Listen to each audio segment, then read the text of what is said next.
Donald Trump qui s'adresse encore une fois à la presse. S'agissant du G7 de l'année prochaine, mais une précision.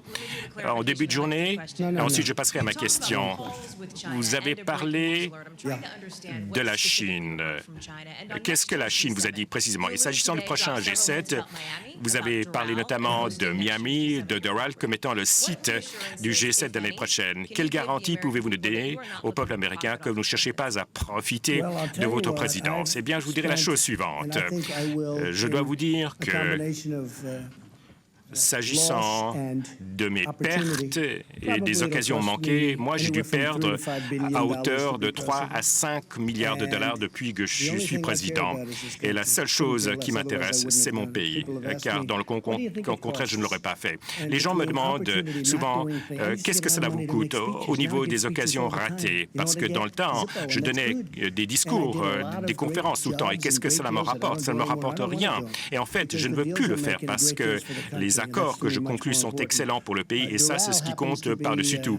Et Doral, effectivement, est près de Miami. C'est une ville, c'est une merveilleuse ville, c'est un site magnifique, c'est une très belle région qui réussit très bien en Floride.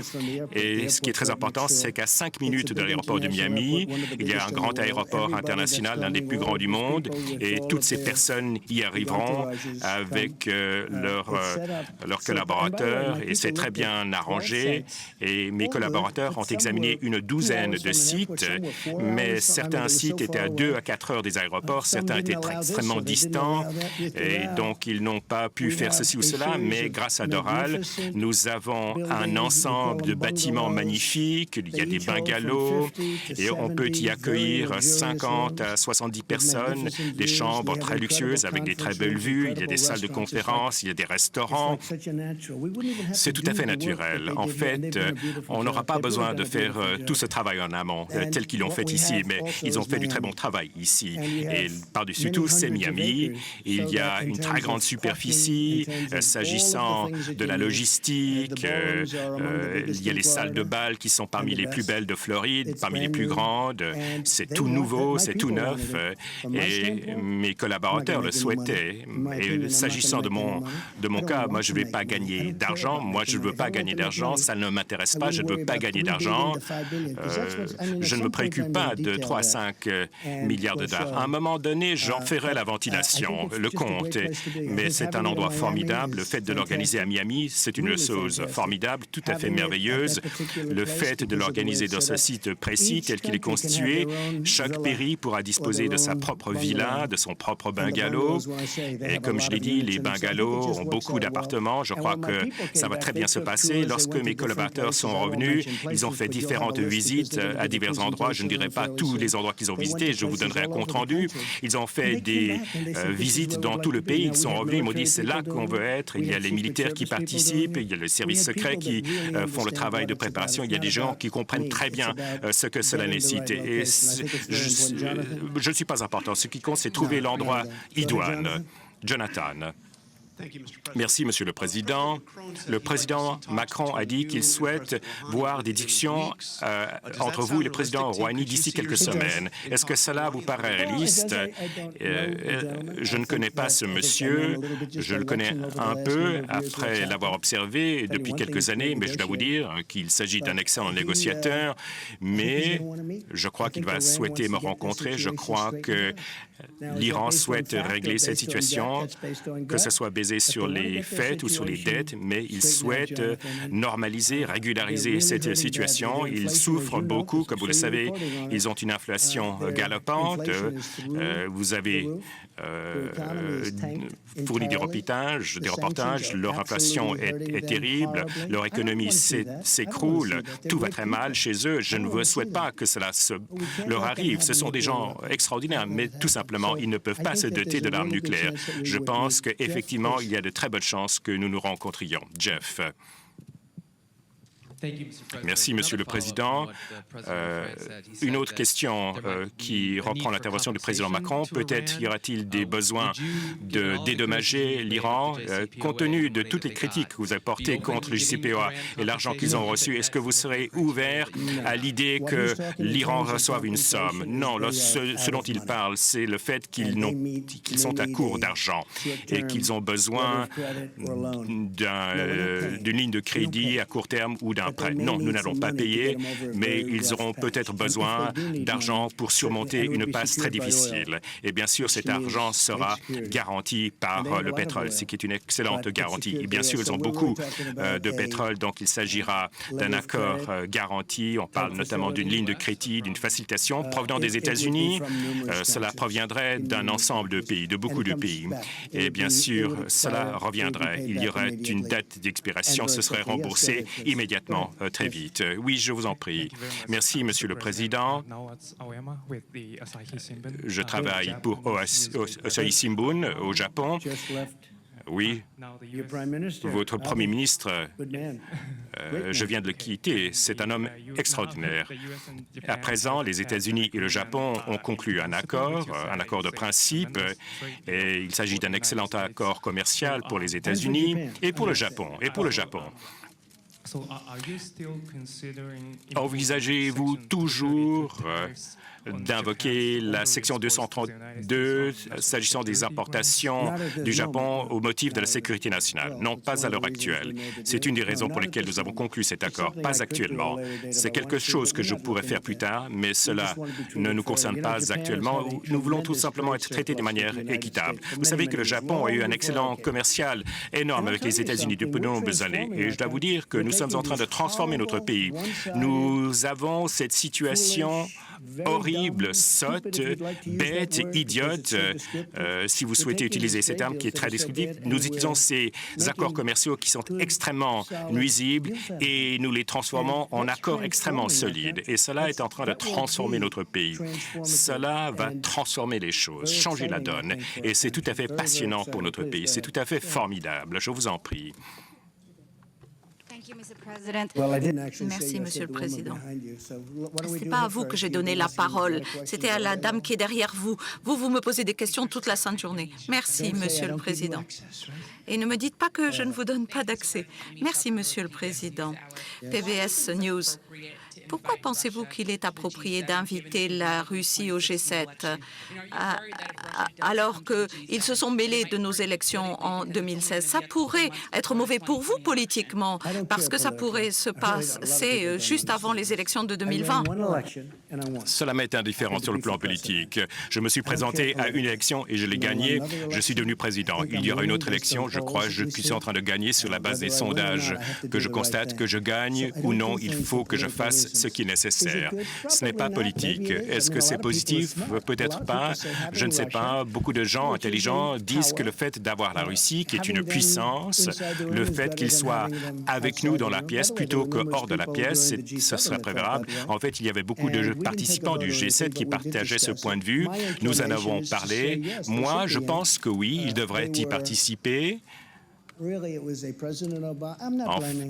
je ne le tiens pas responsable, mais beaucoup de choses négatives se sont passées entre les présidents Poutine et Obama, notamment ce qui s'est passé, comme vous le savez, c'est ce qui s'est passé avec une très grande région importante au Moyen-Orient où ils avaient tracé une ligne rouge et le président Obama avait décidé qu'il n'allait rien faire. On ne peut pas tracer une ligne rouge dans le sable et ne rien faire. Et l'autre question, l'autre dossier, c'était l'Ukraine, une partie spécifique de l'Ukraine que vous connaissez très bien, qui a été prise du président Obama. Ce n'a pas été pris au président Trump, c'était pris au président Obama.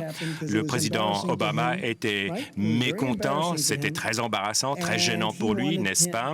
Et il voulait que la Russie soit exclue de ce qu'allait devenir le G8. Ça, c'était sa décision. Eh bien, Poutine a été plus malin que lui.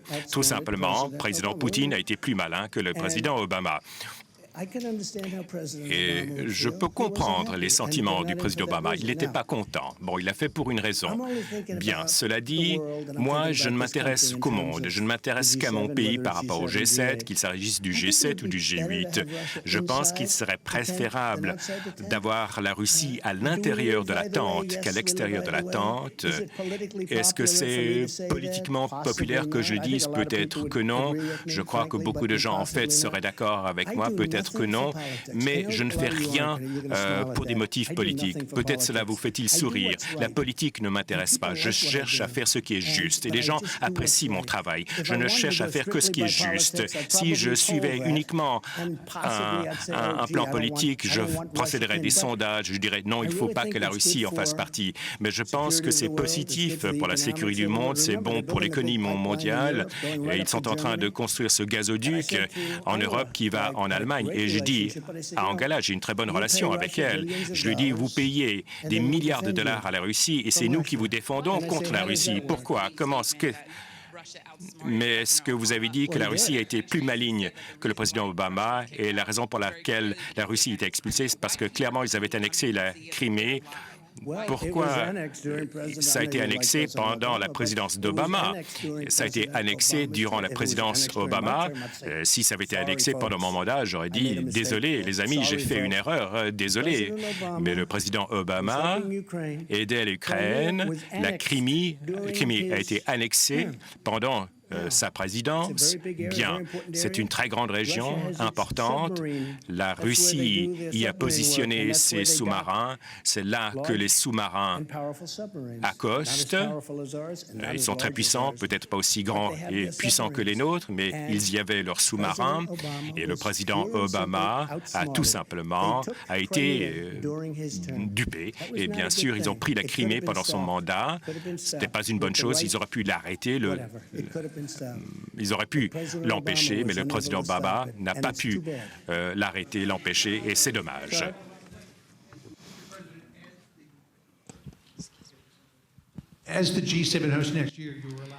Pour le G7 de l'année prochaine, vous pouvez avoir des invités, même s'ils ne sont pas membres du groupe. Est-ce que vous envisagez d'inviter Poutine? Je ne sais pas s'il accepterait. La situation est difficile. Il était membre du G8 et tout d'un coup, il n'en fait plus membre. Et en fait, c'est une situation assez difficile pour lui. C'est un homme très fier. Si je l'invitais, clairement je l'inviterais. S'il pourrait venir sur un plan psychologique, ce serait difficile pour lui. Il y avait le G8, maintenant c'est le G7, et maintenant vous réinvitez une personne qui avait été expulsée par le président Obama, tout simplement parce qu'il était plus malin que le président Obama. N'oubliez pas qu'il ne s'agissait pas que de la Crimée, il y avait également cette ligne rouge dans le sable. Il a dit il ne faut jamais franchir cette ligne rouge dans le sable. Et en fait, ils y sont allés, ils ont tué beaucoup d'enfants avec des gaz. C'était épouvantable. Il n'a rien fait. Mais moi, je suis venu beaucoup plus tard. Moi, j'ai fait quelque chose, mais beaucoup plus tard. Allez-y. Est-ce que vous pouvez nous aider à comprendre le calendrier sur la relation avec la Chine et l'appel avec la Chine? À quelle heure avez-vous cet appel? Nous avons eu beaucoup de téléphones au cours des 24 dernières heures, mais clairement au cours des 2 derniers jours. Et nous avons eu beaucoup de téléphones. Il n'y a eu pas qu'un seul téléphone, et des téléphones à très haut niveau. Ils veulent conclure un accord. Et en fait, je crois qu'il va effectivement y avoir un accord. Ils veulent conclure un accord. Donc les Chinois disent, eh bien les Chinois ne le disent pas. Je vous en prie. Le vice-président chinois, il n'y a personne de plus haut que lui, hormis le président Xi. Le vice-président a fait cette déclaration selon laquelle il souhaite conclure un accord et il veut que tout se produise. Voilà, c'est tout. Vous disiez, on ne peut pas... Mais c'est lui qui a fait cette déclaration. C'est pas moi qui ai fait cette déclaration. C'est lui-même qui a fait cette déclaration. Mais il y a eu des téléphones. Il y a eu effectivement... Oui, effectivement, il y a eu beaucoup de téléphones.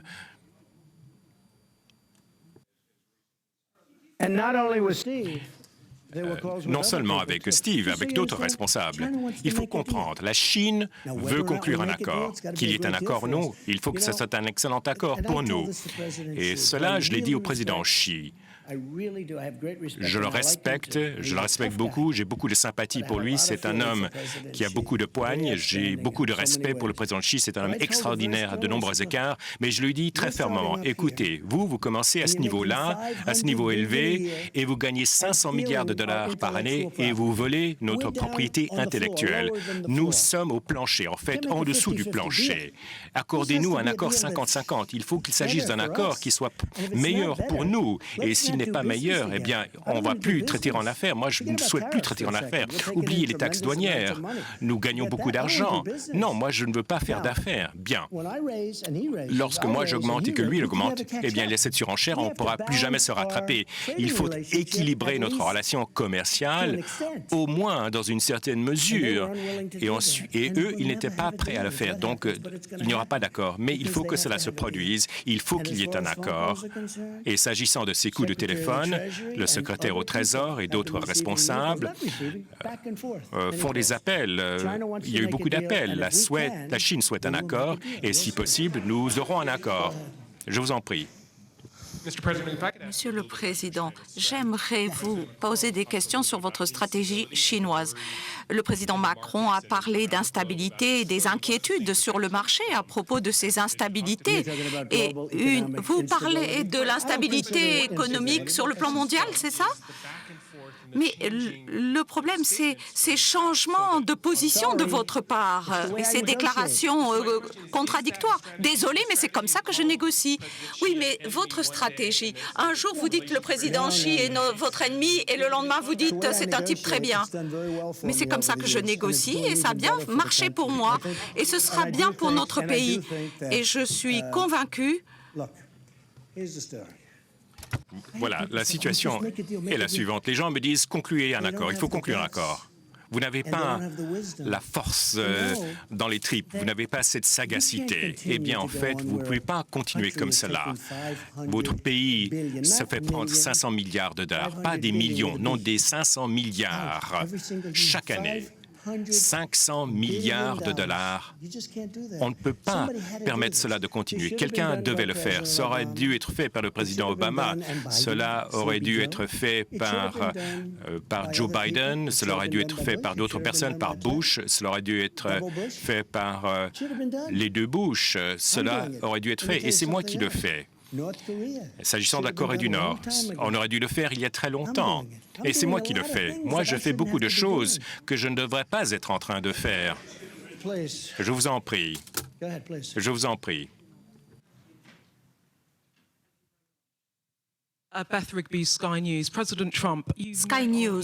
Monsieur le Président Trump, vous avez rencontré notre Premier ministre Boris Johnson hier et vous avez dit que c'était l'homme de la situation pour le Brexit. Vous pensez que Theresa May n'était pas la bonne personne et vous pensez que Boris Johnson peut obtenir un accord avec l'Union européenne d'ici le 31 octobre?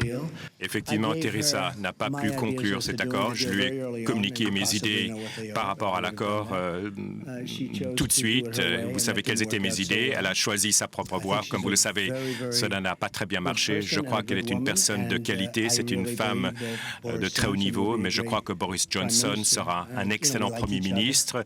On s'apprécie beaucoup. On a beaucoup de sympathie. Nous avons passé 2 journées très bonnes ensemble. J'attendais depuis 6 ans pour qu'il devienne Premier ministre. Je lui demandais comment se fait-il que cela vous a pris autant de temps. Je crois que ce sera un très bon Premier ministre. J'ai passé beaucoup de moments très intenses en sa compagnie depuis 2 jours. C'est un homme très intelligent, qui est très fort, il est très enthousiaste. Et en outre, il aime beaucoup votre pays. Il aime véritablement son pays. Et cela, c'est qui est ressorti plus que toute autre chose. BBC News. Monsieur le Président Trump, Boris Johnson veut un accord commercial avec les États-Unis. Vous aussi, semble-t-il. Mais est-ce que vous n'allez pas mettre la main sur le Royaume-Uni? Non, j'adore le Royaume-Uni. J'ai des propriétés au Royaume-Uni. Peu m'importe les performances de mes propriétés dans le pays. J'ai des terrains à Aberdeen, en Irlande, Doomdeg, des propriétés formidables et je serai très honnête avec vous.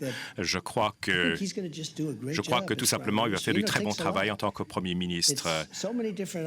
Il y a tant d'éléments pour devenir un bon Premier ministre et vous aviez besoin de lui. Ce moment est le sien. Je crois que c'est son moment opportun pour lui. Je vous en prie. Déclarez votre organe de presse. ITV au Royaume-Uni. Vous avez passé de bonnes journées avec le président Macron, avec qui vous faites du business. C'est votre expression favorite, n'est-ce pas?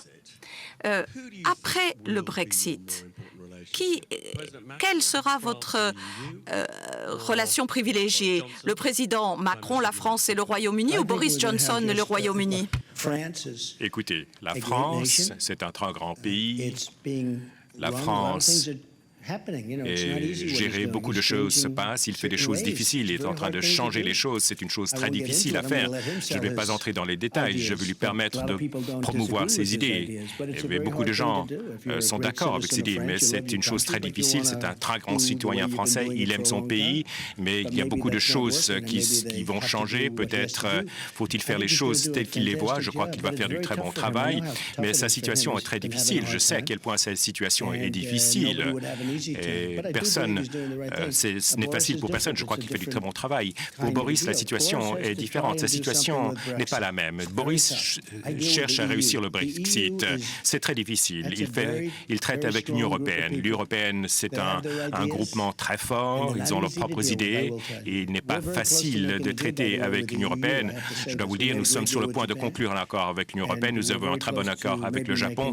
Nous sommes peut-être sur le point de conclure un accord avec l'Europe parce qu'ils ne souhaitent pas les droits de douane. C'est tout à fait simple. Il ne veut pas imposer les automobiles, les Mercedes, les BMW. Il ne souhaite pas de taxes de 15 à 20 %, mais nous sommes très proches. Je crois que nous allons conclure un accord avec l'Europe sans devoir y passer. Peut-être vais-je devoir choisir cette fois, peut-être que non. Je crois que nous aurons un accord très équitable, mais je crois que, s'agissant de l'Union européenne, nous perdons 180 milliards de dollars par année depuis de nombreuses années. Ça, c'est beaucoup d'argent. Combien d'argent peut-on prendre à la cagnotte?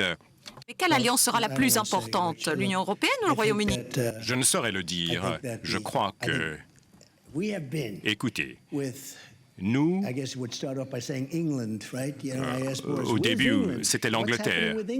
On se disait, que se passe-t-il avec l'Angleterre? On n'utilise plus tellement ce terme, l'Angleterre. C'est intéressant. Mais le Royaume-Uni... C'est un endroit extraordinaire, c'est un pays exceptionnel, c'est un de nos grands alliés, et un autre allié, c'est l'Australie. L'Australie était présente. Monsieur Scott, c'est un homme formidable. En fait, nous allons l'inviter très bientôt à la Maison-Blanche. Mais... Est-ce que vous allez vous rendre en Australie? Effectivement. Je vais également me rendre en Australie, également en Allemagne. Angela m'a invité en Allemagne. Je vais bientôt m'y rendre. Je crois qu'ils sont très différents. Je crois qu'ils vont avoir des discussions pendant un certain temps. Peut-être ne sortiront-ils pas, peut-être n'auront-ils pas d'accord. Il est très difficile de conclure des accords avec l'Europe. Ils sont très durs. Il suffit de le demander à Theresa May. Merci, Monsieur le Président. Associated Press, est-ce que vous pouvez apporter un éclaircissement? L'année dernière, vous êtes parti du Canada plutôt furieux. Cette année, ça semble très différent. Et le président Macron vous passe le relais avec cet accord avec l'Iran éventuel. Mais vous avez cet agenda avec l'Amérique d'abord. Où en êtes-vous?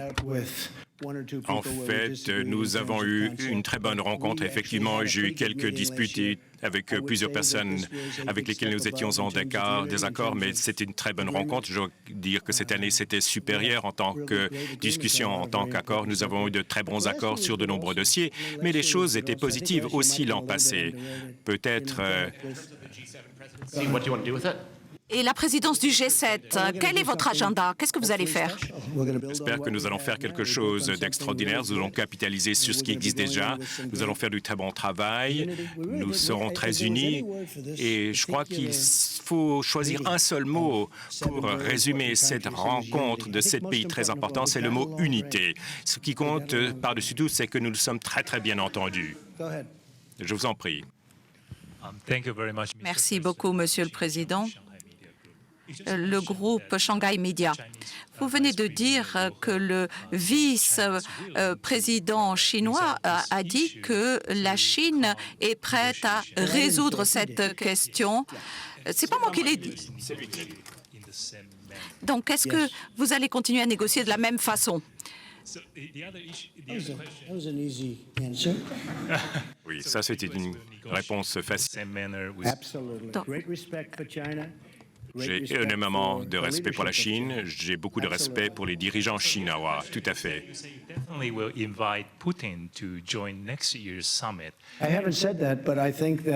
Vous aviez dit que vous allez inviter Poutine l'année prochaine? Ce n'est pas ce que j'ai dit. J'ai dit que j'allais l'inviter à ce qui était autrefois le G8. Et ils étaient un membre positif du G8. Je crois que c'est une chose positive pour le monde, une chose positive pour le monde et pour la Russie. Et le groupe en discute. Les gens pensent, beaucoup de gens sont d'accord avec moi. Mais il y a quelques heures, le ministre des Affaires étrangères russe a dit que ça ne fait pas partie de leur politique étrangère et de leurs objectifs que de retourner au G8. Eh bien, nous verrons ce qui se passera. Et je crois qu'ils étaient réinvités, ils viendraient. Si ce n'est pas le cas, ce n'est pas grave non plus. Je pense tout simplement qu'il serait préférable qu'ils soient avec nous que sans nous. Je crois qu'ils sont un atout, ce serait une bonne chose.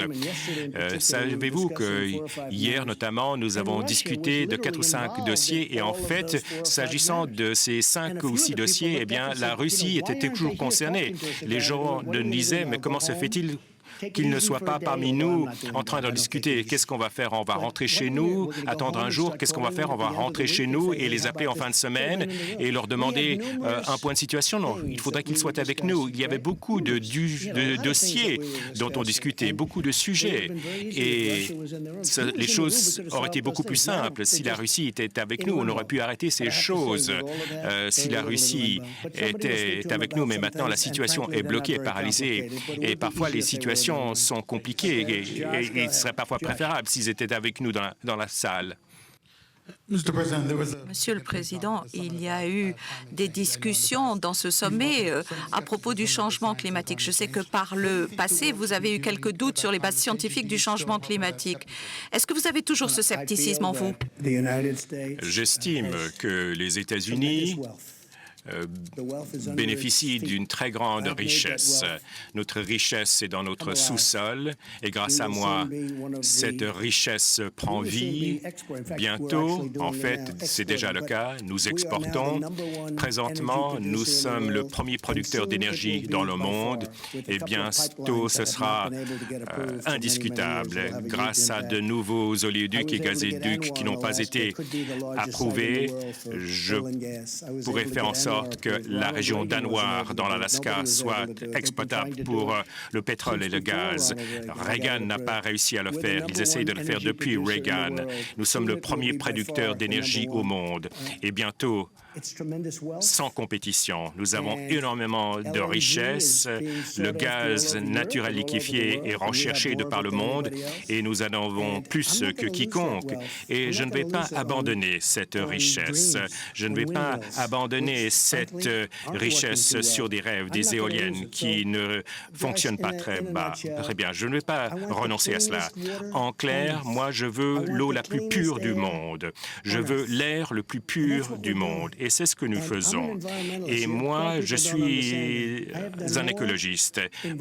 Peu de gens me comprennent, le savent. Moi, j'ai fait plus pour l'environnement que quiconque, parce que moi, j'ai rencontré beaucoup d'environnementalistes. Moi, j'ai fait plus que quiconque en tant que responsable, vice-président, président.